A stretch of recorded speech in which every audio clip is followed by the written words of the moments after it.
not Lester. Hello, my little filmer dudes and my super sleuths. Welcome to another, this is a theory video. It's another theory video. This is gonna be fun. Spoilers for OMITB season 4, so please don't watch this if you've not seen season 4. Go watch season 4 first, or at least the finale. Last chance. Run, run. Honestly, hats off to all of you guys. You guys kept saying that the next victim would be Lester, and I didn't believe it. I have no idea how you guys do it. Every time I theorize on the next victim, I'm always incorrect. So, I'm good at catching the killers. I'm not good at knowing who's next. Either way, there's clues in this final wedding scene that actually help us determine Lester's time of death and kind of help us conclude what might have occurred the night before. First, let's look at Lester's body. It's cold. He's been dead for hours. Yeah, he was there all night. Nope, my little filmer dudes think. Look at the blood spread. Look at his skin. If he had been there overnight, the fountain would have been filled with blood. But just primarily that corner where he is in is filled with blood. The blood has not yet reached the other side of the pool. What? That means he's been in that pool for a couple of hours minimum. Maybe two, maybe three. It's possible 3, but I don't know. If this man had died at this scene, where's the rest of the blood? The average human has about 1.5 gallons of blood in them. That is 1 milk jug and a carton. That's a lot of blood. But Lester is a pretty tall guy, so it stands to reason that he's got a lot more blood inside of him. Lester tried to pull a Moses, but couldn't because he didn't have enough in his personal supply. Whatever happened must have been brutal because again, if he was there overnight, the blood would have had full time to spread across the fountain. He was only there for a small amount of time. Here's how I know. First off, this is an afternoon wedding. Look at those shadows. I am a freelance photographer, so I can easily recognize midday to afternoon lighting when I see it. This could also easily be morning time as well, but I doubt it seeing as Marble and Charles come in finally from the wedding. It's nighttime as evidenced by the yellow lighting. This yellow lighting only happens when their only light source are those awful yellow lights in the background. This is the first floor lobby after all, so if there were still daylight, it'd be pouring into that hallway. Also, it stands to reason that most attending the wedding are older, so having a wedding as close to the end time as possible to the end of the day, but still maximizing it for fun, it's how we oldies do. But what does this have to do with Lester? Well, Lester is seen attending the wedding. He was there, yet the next morning, the decorations are still up? That's very unlike Lester. Lester would have taken everything down himself or had Nina find someone to take the care for him. There's no way Lester would have left the wedding half torn down like this. So this means that Lester was at the very least taken right after the wedding or during the wedding. I don't necessarily think it was during, I think it was right around near the end or right after, maybe while he was starting to set down the wedding. But wouldn't it be wild if the murderer had actually attended the wedding? Anyway, this kind of places Sophia in the clear as she was upstairs looking for the trio, and that likely took a good chunk of her time going up multiple apartments and floors. So if Lester was taken sometime during that reception or at night, she was already up in that apartment or she was looking around. She did say there is no doorman on duty. So honestly, to me, Sophia is in the clear. She did not kill Lester to have them investigate Nikki. That did not happen. I can see a lot of people trying to say it was her. Her alibi is set. Okay, sure. So he wasn't killed overnight then. No, he was killed overnight. God damn it, Ivan. Yeah, no, I just said that he wasn't in the fountain overnight. He was totally killed overnight, but did you see how cold this bro was? I think Lester was killed hours before he was placed in the fountain. And I have 2 theories as to why he was placed in that fountain, but I want you to look at the surrounding crime scene with me. There's 0 signs of struggle or blood splatter. This, in that little corner, that's a lot of blood, but where's the blood splatter? Where's the water splashes? It almost seems as if Lester has no more blood left. I mean, just look at the body, and I'm sorry for making you look at a fictional dead body a lot, but that's a thing that we're gonna do from now on. Now let me give you a couple of my wild theories in the spirit of our time investigating this summer. Theory number 1.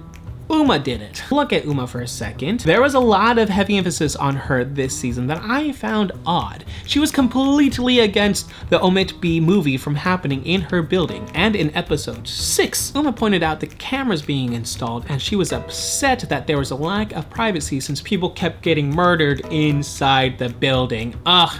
Lester was murdered outside of the building where no cameras are. Uma.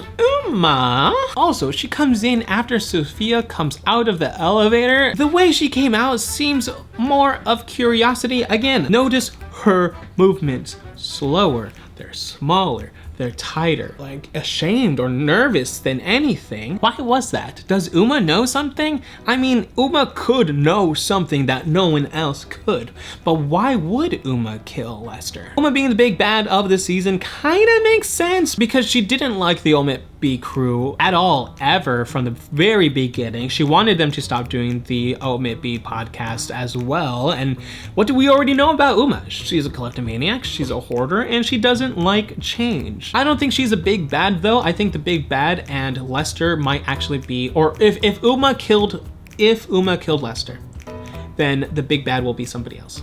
That's the thing, or that's what I'm saying. If Uma killed Lester, big bad somebody else. Theory number 2.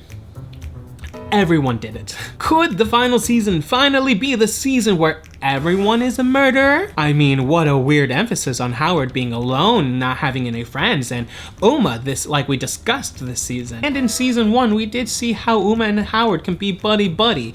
So part of me wonders, could everyone do it, or could it just be them two and throw a couple more Arconians in there, just be crazy? And here's why. I found it weird that the trio kept mentioning that there was a weird trend of murderers and bodies following them. Every single time they solve something, someone else gets murdered. What if Uma and Howard killed Lester in order to have another murder in the building? This would mean that Lester is a victim of circumstance. Side theory to theory number 2, what if Uma and Howard are working for the Moriarty character? Theory number 3, Professor Moriarty did it. Lester being killed by the big bad would be because he knows who the big bad is. Lester knows who is after the trio from the very beginning, and Lester knowing too much means Lester is a liability, and Lester must go. After all, Lester is an ever-spring of interesting stories, and I wonder if one of the stories in the past season will be brought up, and maybe even that's a story that gets him killed. I mean, he did tell Lena Lynn in season 2 that he got involved with drugs, and then he was in prison when he was younger, and that's why he can only be a doorman, because that's the only job that he could get. This might be brought up later, but what if Lester knew the entire time and finally grew a conscience after Saz got killed? After Saz got killed, he's like, I can't stay silent. I have to say something. Because notice how melancholy Lester is this season. It's almost as if he knows something. I want to know what he knows. Whatever he knows, the bad guy of the season, Professor Moriarty, or Thanos if you will, is our killer this time around, bringing us one step closer to solving who poisoned Winnie and why. Could this be a connection with the Cachemelios and the Caputo crime family? Well, absolutely. I think Lester has some ties with both of them. How do I know this? Well, in the official soundtrack for season 4, the final song is titled The Fountain, which is the song that plays while the trio finds Lester in the fountain. However, a snippet of that orchestral bit of the song begins to play when Sophia brings up what's happened to Nikki has everything to do with the Arconia. Why would they play that bit there, stop the song, and then play the full song with Lester? Not because Sophia did it, but because Lester knows what happened to Nikki. He had to go, and plus, I'm suspecting that putting Lester in the fountain might be a mob move. Because what if he was killed, put on ice to preserve the body as much as possible before being deposited into the fountain to be found by the trio again to distract from the real truth, whatever that truth is, and then osmosis can do its thing, and that might throw off the coroner's time of death significantly, and I think that might actually make the investigation harder. But they didn't get me this time. So who poisoned Winnie? Was it really Marshall who was watching them in those cameras? If so, how did he have access to the I'm watching you note? Because he was not part of season 1, he was not connected whatsoever. So what the heck? Unless, and this might be a little bit of a wild theory, but there's not much to go on, Marshall's dad is the big bad, and Marshall's dad is a crime lord and had Marshall write all those notes for him all the way back in season 1. Do I believe this? No.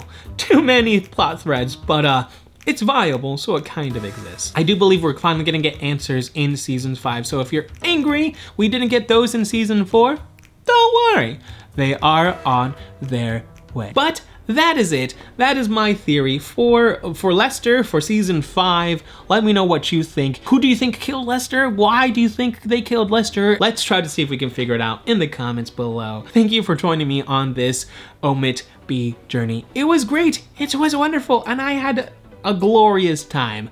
We will see you guys next year when OMITB drops, but I will be doing other detective type videos as well throughout before then. So be sure to subscribe to check those out to know when I'll be dropping those. Like my videos if you liked it, and my social media links are in the description below. And you have just been Montified.